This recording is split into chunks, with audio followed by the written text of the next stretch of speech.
Welcome back. You're watching One on One. We're speaking with renowned artist and filmmaker Bill Plympton. At what point was there a turning point for you where you felt you'd made it, that you actually had succeeded as an artist? Was there a clearly defined moment? Absolutely. I remember it very clearly right now. I had been an illustrator and political cartoonist for about 15 years, and I still had that urge to be an animator, what I wanted to be as a kid. And it was in 1985, and I did this little film. It's a wacky film. It's kind of a screwball, goofy little film, 3 minutes long, just pencil drawings of a guy's face, and he's singing this song, and it's called Your Face. And the first time I screened it, I could hear people laugh.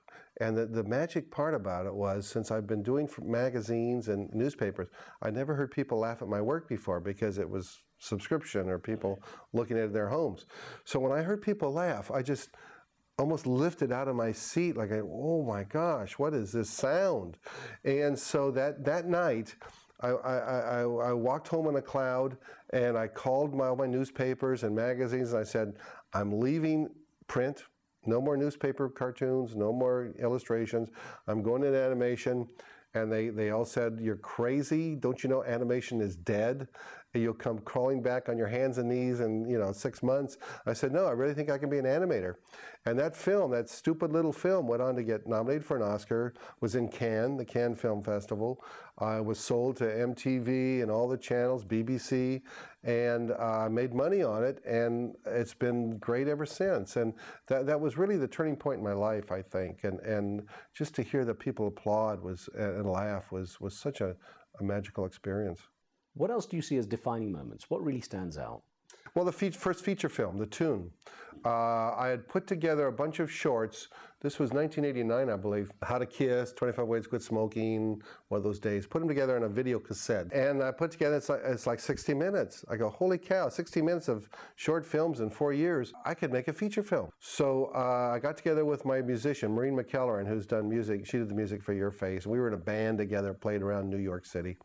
And we said, let's do a musical like Yellow Submarine, only with American roots music, surfing music, rockabilly, blues, country western, that sort of thing. We tried to sell it to some people. Nobody wanted to hear from us. We were nobodies. We lived in New York. We're doing independent animation. We got no money at all. So we decided to make it ourselves. And it took about 2.5, 3 years to make the tune. And it was a pretty good success. It wasn't a huge success, but got into Sundance. We got distributed in cinemas. And I think that was when I first realized that I could actually make a feature film by myself. And it's kind of interesting when I look back on it. Back then, this was 1990, I believe, 91. Nobody was doing animated feature films independently. And now you see a bunch of independent animated feature films. People who, on their own, working at home, have made feature films. And I say, boy, how did you do this? They said, well, you did it. If Bill Plympton can do it, I can do it. So I feel like I'm sort of the godfather of all these young kids making animated feature films. You have to realize that back, 20 years ago, we would be lucky if there was a feature film every year. Now there's 20, 30 animated features a year, and they're making huge amounts of money. So it's really the golden age right now of animated feature films. You've also tried your hand at live action for a while. How did you find the contrast with animated? That was a big disaster, big mistake.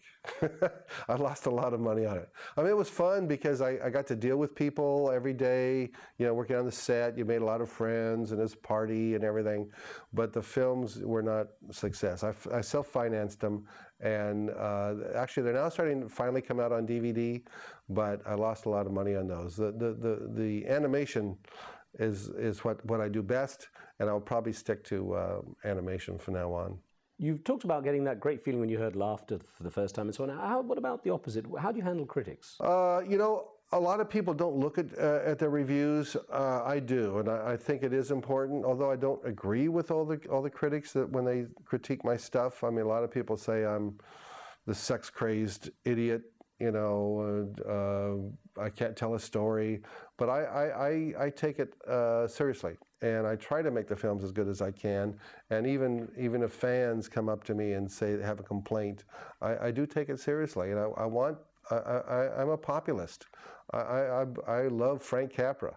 I want to be a very popular filmmaker, and that's one of the things that bugs me, is that I see these Pixar films and DreamWorks films going out to millions of cinemas, thousands of cinemas, millions of people in the audience, and whereas I'm very niche oriented, you know, I get into the art cinemas and I'll play midnight screenings, and I'm very jealous. I really wish I could be that kind of grand, fantastic Hollywood premiere, but it's just the way that I make the films, the way I finance them. I just don't think I'll ever get that way. But I think that also keeps them unique. It does. No, they're very special films. You know, I talk to people who watch my films over and over again, and they're obsessed with them. I definitely have my obsessive fans, like stalkers. Yeah, my stalkers. Yeah, but you know, maybe one day I'll be appreciated and get these huge audiences, but I don't know when that'll happen. What's the craziest piece, in your opinion? What's the craziest piece of work you've done? I think I Married a Strange Person is really the most over-the-top film. This is when I was watching a lot of the Japanese animation. You know, some of that stuff is really out there. So I wanted to do a film that was just so bizarre. Actually, it's also influenced by Peter Jackson, some of his earlier films, Dead Alive, you know, and Meet the Feebles. Those are big influences on me, where he used gore and violence and blood as humor. And so I was really influenced by that. So I think that's my freakiest film. It's called I Married a Strange Person. You can get it on DVD. Check my website. It's available. Now, in terms of your mentors or people you looked up to, who are the artists you looked up to? Well, there's a lot of them. And when I go too far, just cut me off. Disney's number one. I wouldn't be here without Disney, and I think Disney influenced everybody from Miyazaki to John Lasseter to Nick Park and all these people. Tex Avery, of course, you know, a guy who did Bugs Bunny and Daffy Duck. Bob Clampett, R. Crumb, Milton Glaser, Charles Addams did The Addams Family, Roland Topor, Quentin Tarantino, Frank Capra, who I said before. Richard Lester, big influence. Bob Godfrey, Saul Steinberg, who else? Toby Younger, an illustrator from Argentina called Carlos Niñe. It's spelled 9, but he likes Carlos Niñe. Jules Pfeiffer. What are your long-term goals, Bill? What would you like to achieve? Well, I'm pretty much there. I'm doing 2 or 3 short films a year, and those are big successes. I'm doing a feature film every 3 years.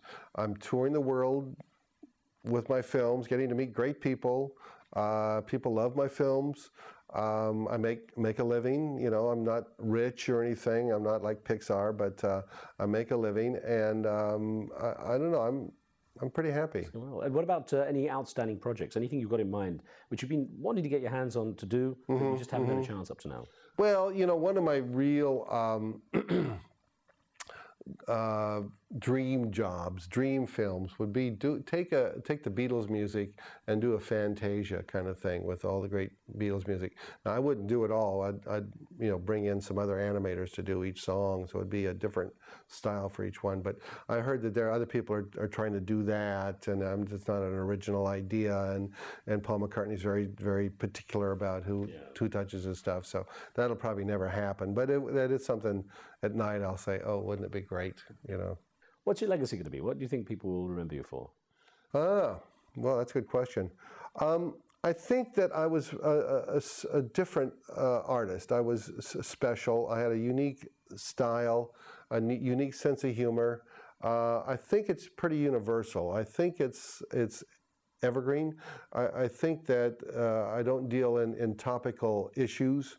So you know, 50 to 100 years from now, the humor could still work, and that's my goal. And I think that's you know, I think I'm a good drawer. I know how to draw pretty well, and have a good sense of humor. I think that's what I'll be remembered for. Bill Plympton, great to talk with you. Thanks for your time. You Appreciate bet. that.